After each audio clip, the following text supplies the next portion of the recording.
Class and welcome. I hope you are fine. So today we are going to start lecture 12 of chapter 16 and it is last lecture of this chapter.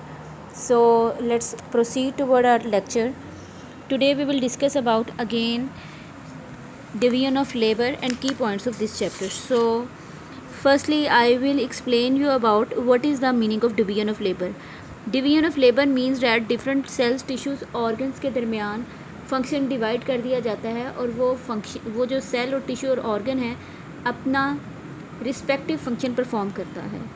Like in the production line of factories workers specialize in doing different tasks. Similarly, this leads to higher productivity and efficiency. So division of labor among cells, tissues, organs and tissues and systems ensures the smooth and efficient functioning of the multicellular organism as well as survival. इसी तरह से जिस तरह different factories में different किस्म के labour जो हैं उनको जो काम असाइन किया जाता है वो करते हैं. सिमिलरली सेल्स, टिश्यूज़, ऑर्गन्स और सिस्टम को भी डिफरेंट वर्क असाइन किए जाते हैं, काम असाइन किए जाते हैं, वो अपना अपना फंक्शन परफॉर्म करते हैं. Through the division of labor, cells can have special features that allow them to carry out certain functions effectively and efficiently.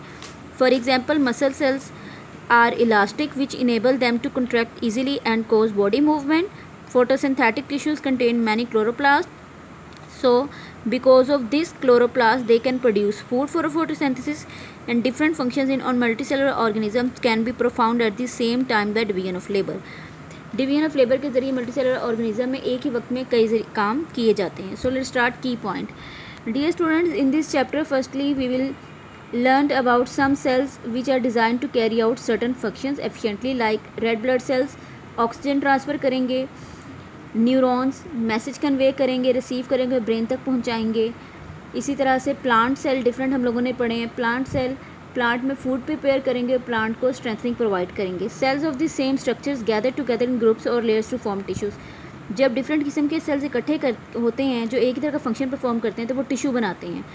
Like muscle tissue के अंदर वो तमाम सेल्स आएंगे जो इलास्टिसिटी का फंक्शन परफॉर्म करते हैं और मूवमेंट करवाते हैं. डिफरेंट टिश्यूज़ में work together to form an organ. इसी तरह से डिफरेंट टिश्यूज़ इकट्ठे होते हैं तो वो ऑर्गन बनाते हैं. जब डिफरेंट ऑर्गन्स इकट्ठे होते हैं तो वो एक सिस्टम बनाते हैं. System carries out a major function which consist of many smaller functions. जैसे कि अगर हम बात करें, हम लोगों ने चैप्टर में पढ़ा है respiratory system, digestive system, excretory system, muscular system. अगर हम देखें नर्वस सिस्टम को तो नर्वस सिस्टम में brain, nerves and spinal cord आते हैं. ब्लड सर्कुलेटरी सिस्टम में heart, vein, capillary and artery आते हैं. जबकि हमारे स्केलेटल सिस्टम में skull, rib bones, back bones, thigh bone and finger bone आती हैं. सो ये हम लोगों ने डिफरेंट किस्म के सिस्टम पढ़े हैं. An organism is made up of different system working effectively in a coordinated manner. We already learned about कि एक ऑर्गेनिज्म जो है वो डिफरेंट किस्म के सेल्स से मिलकर बनता है और सेल्स, टिश्यूज़ और ऑर्गन और सिस्टम से मिलकर बनता है. इसी तरह से डिवीजन ऑफ लेबर के बारे में हम लोगों ने पढ़ा है. Division of labour also make sure that an organism is working very effectively and in a proper manner. So you will learn division of labor, question answers.